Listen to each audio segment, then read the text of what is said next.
Hey guys, what in the world is up? It's me, it's your resident marksman, your professional psychopath, TJT, here to talk about all things WWE.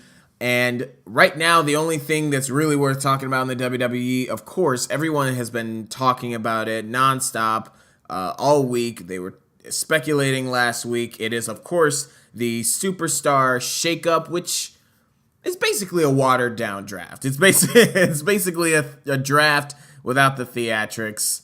I mean, honestly, I kind of do. I do miss the theatrics. I don't think it killed the impact of all these moves and everything, but you know, it would have been nice. But I don't really get why they didn't. I maybe heard that they don't really want to be. They don't want to be compared to like other drafts, like the football, like the NFL draft and NBA draft and things like that. I still think that's weird. Like, because didn't they used to want to be compared? I don't know. But regardless, we're going to look at what stars moved to where, what stars didn't move.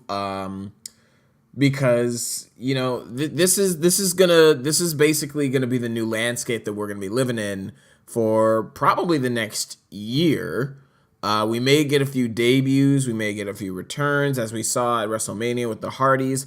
Anything is possible still in this day and age where we are constantly bitching and moaning that things are too predictable and there aren't any surprises left.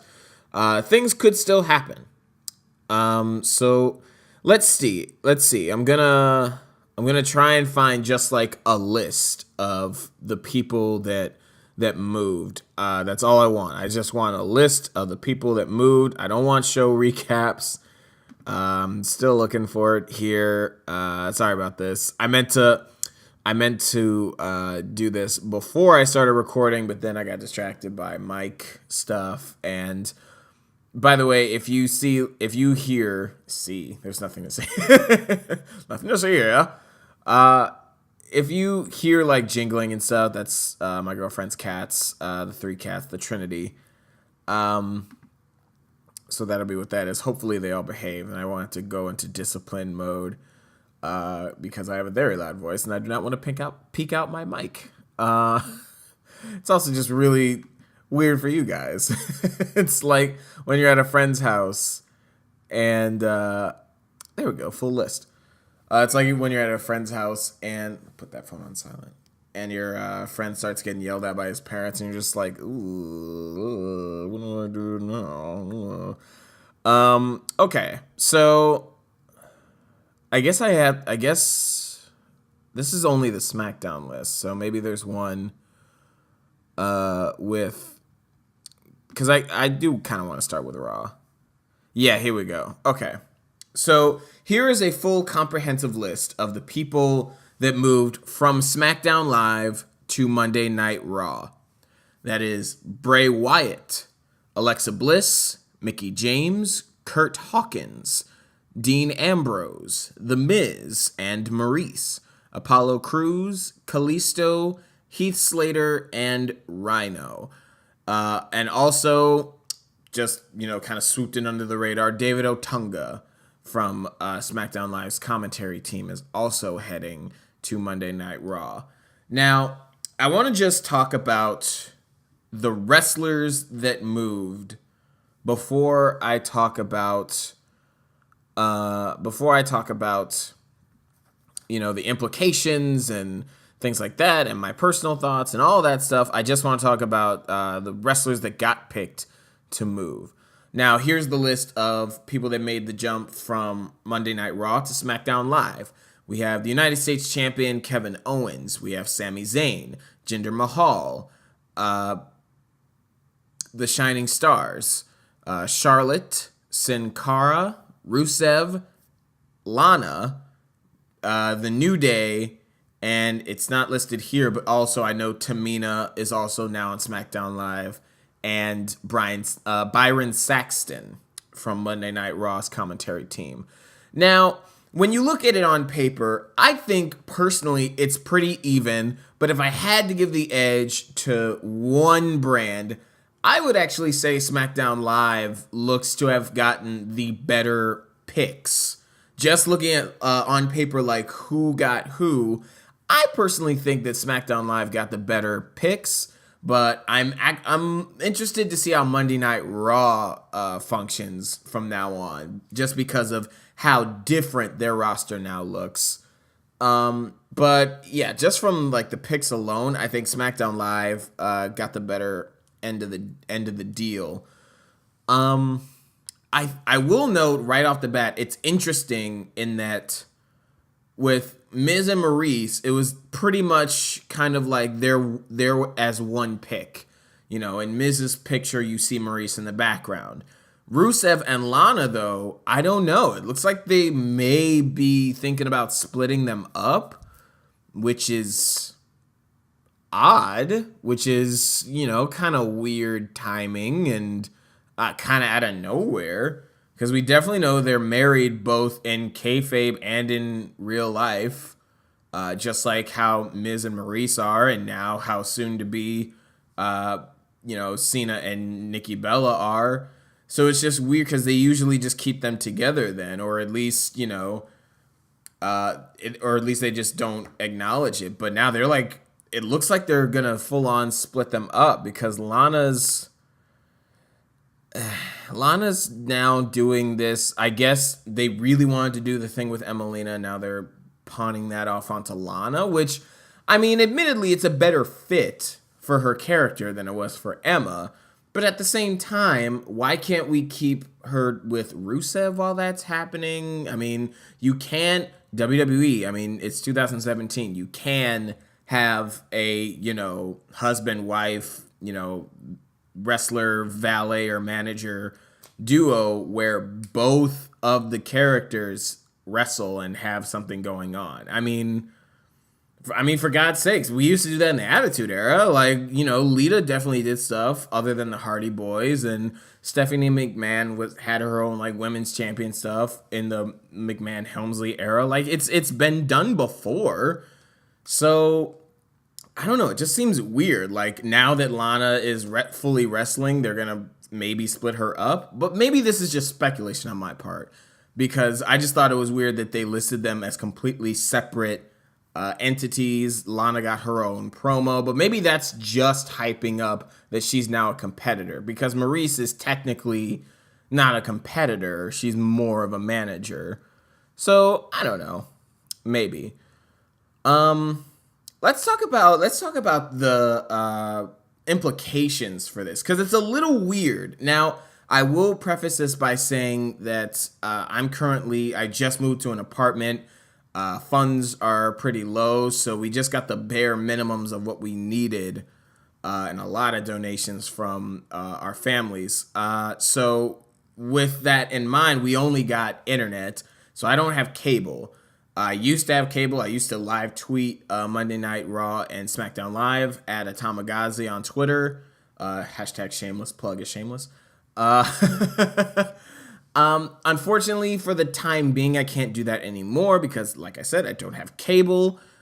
Maybe I'll look into trying to do, like, because I know there's some accounts on YouTube that stream Monday Night Raw and SmackDown Live. However, until I get my job situation figured out, it's, you know, I may be working or I may be doing other stuff. And basically all that to say that I haven't seen Monday Night Raw and SmackDown Live in a few weeks.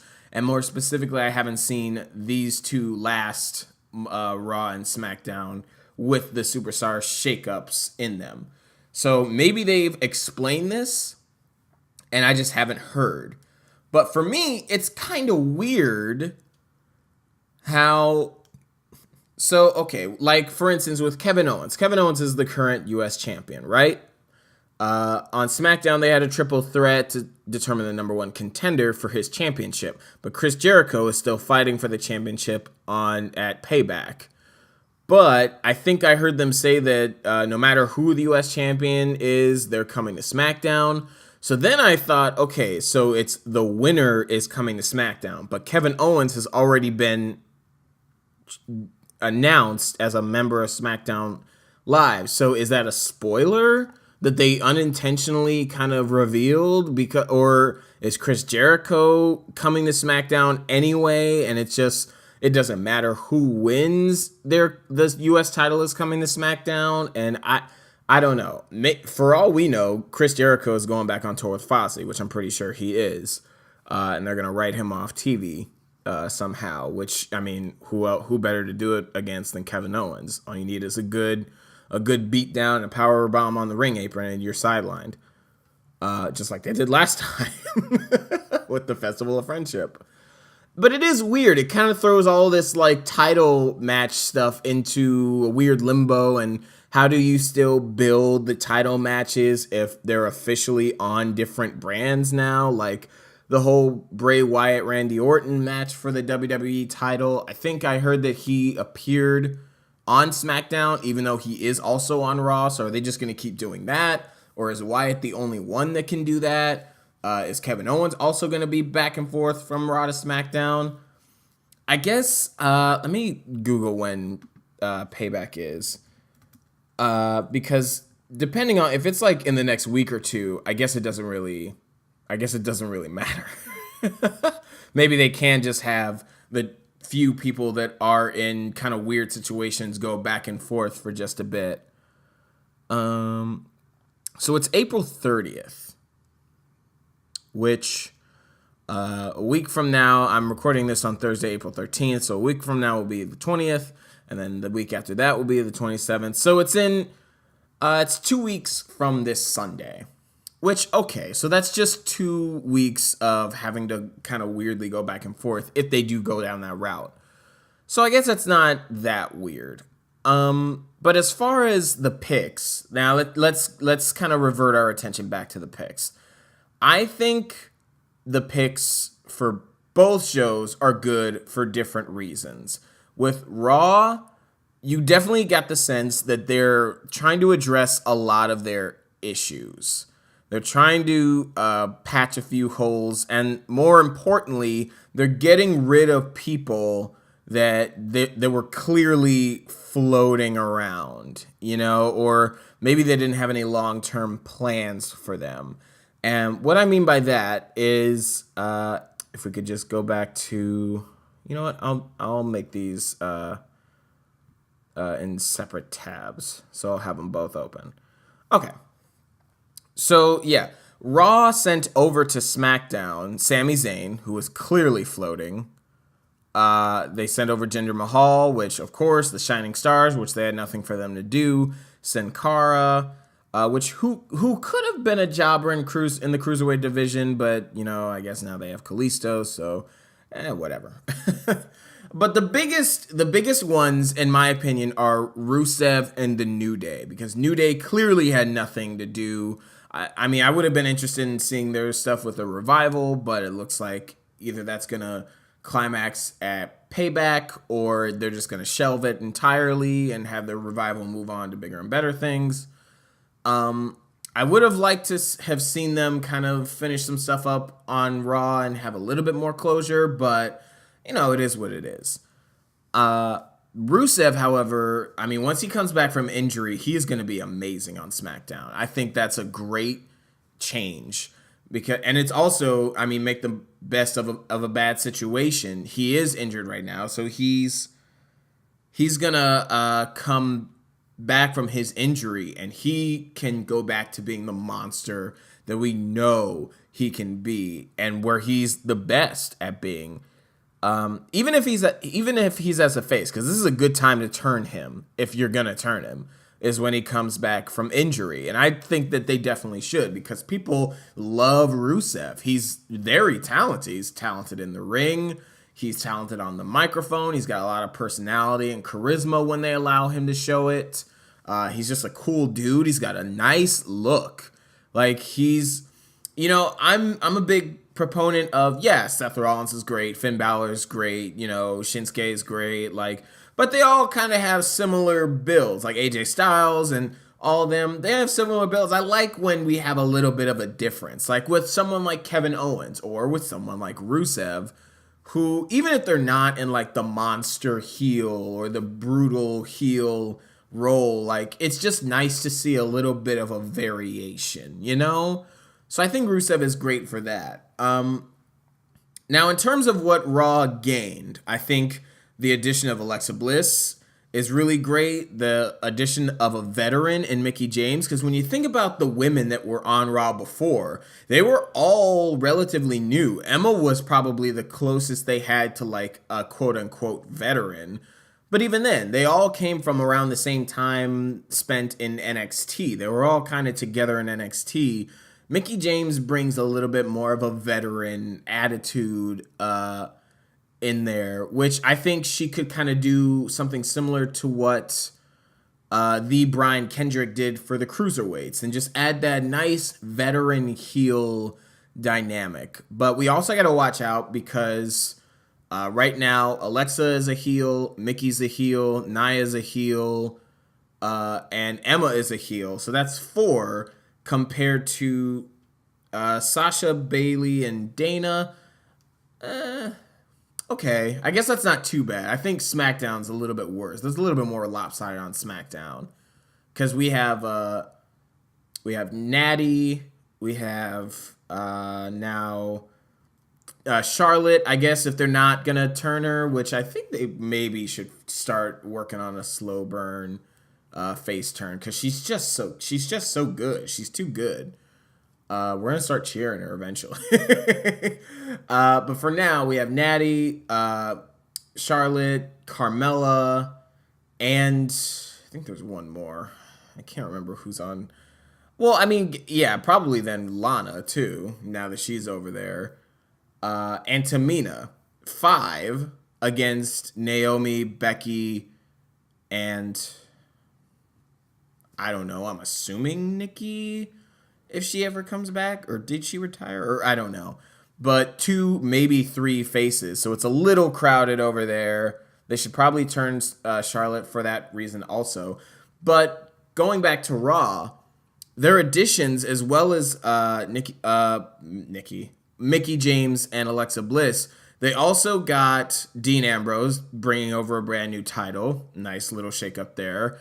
The Miz, who is just on the biggest run of his career, and most importantly, Bray Wyatt. Now, I'm a little wary on Bray Wyatt, not because of him or anything he's doing. I think Bray Wyatt is probably the superstar with the most potential of anyone on the roster, and they just don't go with him. Excuse me. They don't commit to his character. And they don't really have a good enough understanding of his character because his character is a cult leader, yet he's brainwashed or adopted into his family, 2 people that both turned on him in a matter of months? Like, that's not committing to the character or the arc or stable or anything about him. And therefore, we have no reason to commit to him. He's not scary anymore. You know, just because you fool around with a projector and with editing, like, that doesn't, this is not the days of the 90s. You can't do what you did with Undertaker back then. You have to adapt this to nowadays. You have to make him legitimately intimidating. If you don't want to make him full-on scary, fine. But you at least have to make him intimidating. And that's the thing. He has to have a presence about him, which he has some on his own. But at the same time, he needs support from the back. He needs support from the higher-ups as well. And if they just get behind him, and if they book him properly, and if they protect him, then he could have really great things to do on Raw, because on SmackDown, they got their own stuff on. And he's kind of gone through that locker room a little bit. The only thing they could have had for him was to maybe demote him back down to the mid-card scene, which I don't want to see them do. So I think it's a good thing that he went to Raw. As for the other people, Apollo Crews, let me look up Apollo Crews real quick, because depending on his weight, and I know that this is probably, I know he's probably, let's see. He is, wow, yes, way over 240 pounds. But I was gonna say, I mean, he could have a pretty dynamic impact on the cruiserweight division if they wanted to do that. But he's very clearly over the weight. But he could pull a Cedric Alexander. In fact, that duo could be a pretty interesting duo. But they're in separate divisions, and they don't really want to merge them. Okay. Uh, they certainly did it at the Royal Rumble, so there's no reason they can't. But yeah, I think Apollo Crews is good. He deserves some time in that Intercontinental title scene. Even if, he doesn't get a lot of one-on-one chances, like he's good enough to warrant like throwing in, like if they want to do a fatal four-way for the number one contender or something, or like a battle royal or something. He deserves to be in there. Because he is very talented in the ring. I don't subscribe to these constant criticisms and that, you can't just smile. He smiles too much. I'm like, oh, so what? You want him to be a thug like the rest of the black superstars that they have, or to be from Africa, or, So, like, I like that there's a little bit of a difference in him. We don't have a lot of, like, smiling superstars unless they're heels, like a Bo Dallas thing or, something like that. So I don't think it's that much of a problem. I do think he needs a little bit more depth, though. He needs a little bit more personality, yes. But I don't think it's a problem that he smiles a lot. I think that's just a weird criticism to have. Especially, they want black role models, or at least they say they want black role models in WWE. Apollo Crews is gonna probably be that, along with somebody like Cedric Alexander.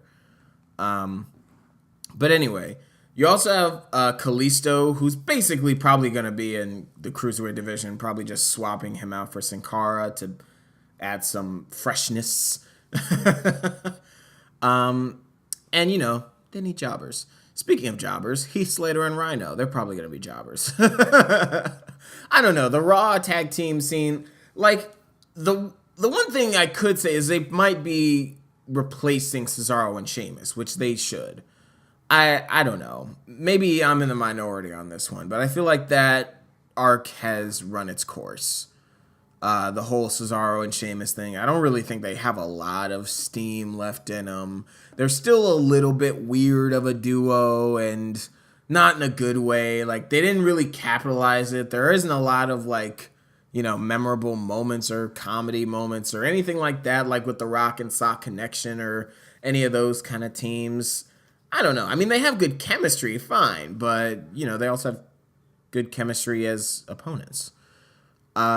So I could see them, breaking up, and maybe they have a blow-off match at SummerSlam or something like that.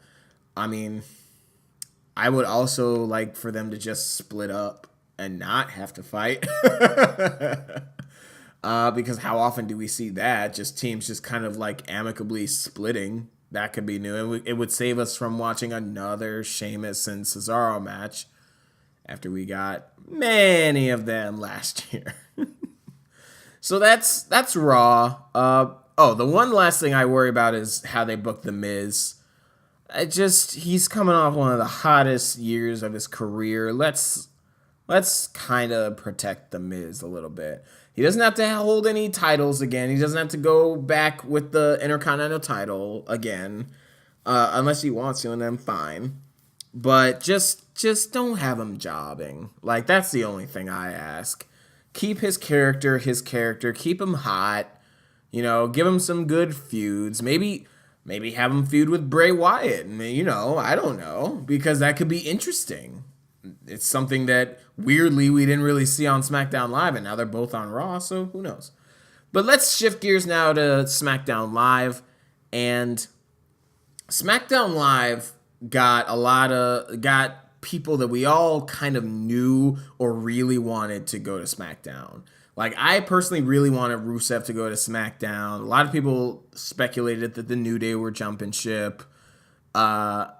Charlotte, a lot of people had Sami Zayn for ages. Everyone wanted him to go to SmackDown. And then you also got Kevin Owens. So that's a pretty good lineup. I mean, I think, like, literally just comparing the two, I think this list is definitely going to make SmackDown Live, and with this, especially with the addition of Shinsuke Nakamura, is definitely going to elevate SmackDown Live to be way more than just the B show. It's definitely going to be its own thing now, if it wasn't already. I'm really excited about this. Most importantly, I'm really excited about seeing a face Charlotte after seeing how great she was as a heel, because Charlotte is kind of the MVP of the women's division right now. I've seen she's been the most consistent one performance-wise in my mind, whether it be in ring or on the mic, because as much as you want to go, oh, Sasha, oh, Bayley, oh, Becky, like, I mean, they all aren't really that comfortable on the microphone. And you could say that Charlotte isn't like 100% comfortable on the microphone, but she is a lot more convincing. She's a lot more believable in her character when she speaks. Sasha definitely doesn't seem that comfortable. Bayley, I literally cringe when she picks up a microphone. Like, she's very relatable, yes, but like most relatable characters, i.e., the Daniel Bryans, the AJ Styles, the Chris Benoit back in the day, a lot of them, a lot of the more relatable characters aren't always the best on the microphone. Now, Daniel Bryan worked on it. AJ Styles got a hell of a lot better. But, I mean, they don't always start off like really great on the mic.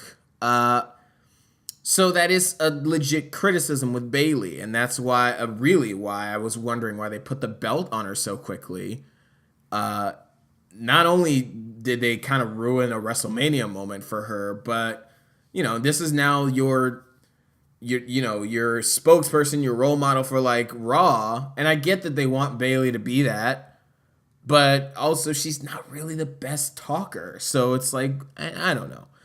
But Charlotte is. For me, Charlotte is the complete package, whether or not you want to play her as a heel or a face. And it's really easy to make her a face because you just go back to what she did in NXT. Just make her a really good competitor. Because I think that's really what we're missing in in these women's divisions is just we need a good competitor. Now we kind of get that with Becky and Naomi, but Charlotte really backs it up in the ring from a technical perspective.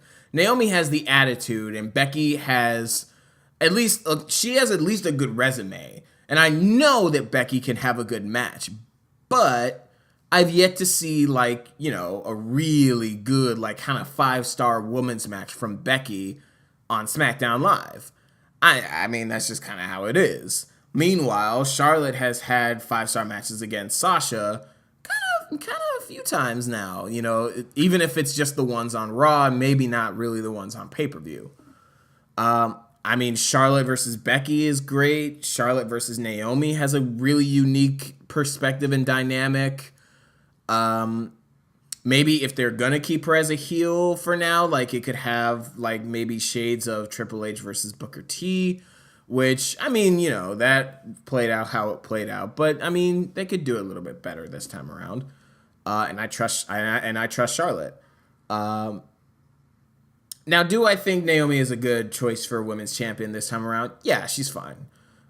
She looks a little bit transitional, but I wouldn't worry too much about it. I think she's fine where she is right now. That whole division, I think, is okay, except for the weird Carmella stuff with James Ellsworth. That is really floundering and treading water right now.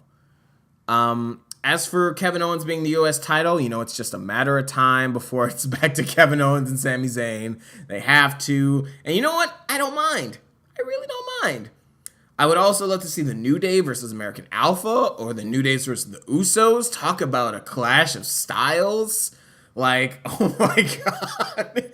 Just the possibilities of thinking about the interchanges between those three teams, just those three teams. And then you add in maybe the Ascension, and it's just that tag team division, even though, there's maybe less big names and there's maybe less teams, I think that division could still be really tight-knit and just really nice.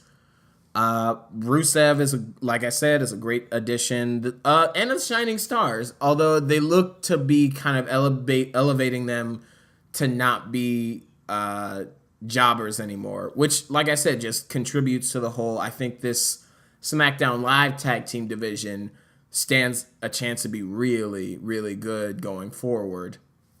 I don't know what they're doing with Jinder Mahal. He looks like he's just going to be another foreign jobber, so okay, fine. I mean, I can't tell you what you should do with that guy. I really can't. But yeah, so to just like summarize and to sum it up, I think, I had my doubts going in to this superstar shakeup. But WWE has made a lot of really smart choices here. I'm really looking forward to the new dynamic of both shows. I'm cautiously optimistic. WWE creative could still find a way to bungle these decisions up, but then again, I'm kind of assuming that it wasn't creative the ones that kind of picked these, or who picked these, and whatever. But I'm cautiously optimistic, and I hope that this goes really well. But what do you guys think? Do you like the picks? Would you have preferred different picks? Did somebody get switched that you didn't want? Did somebody not get switched that you wanted? Tell me all about it in the comment section below. Please like, share, and subscribe if you enjoyed this video. It really helps me out a lot. And until next time, I've been TJT, and I'll catch you guys later.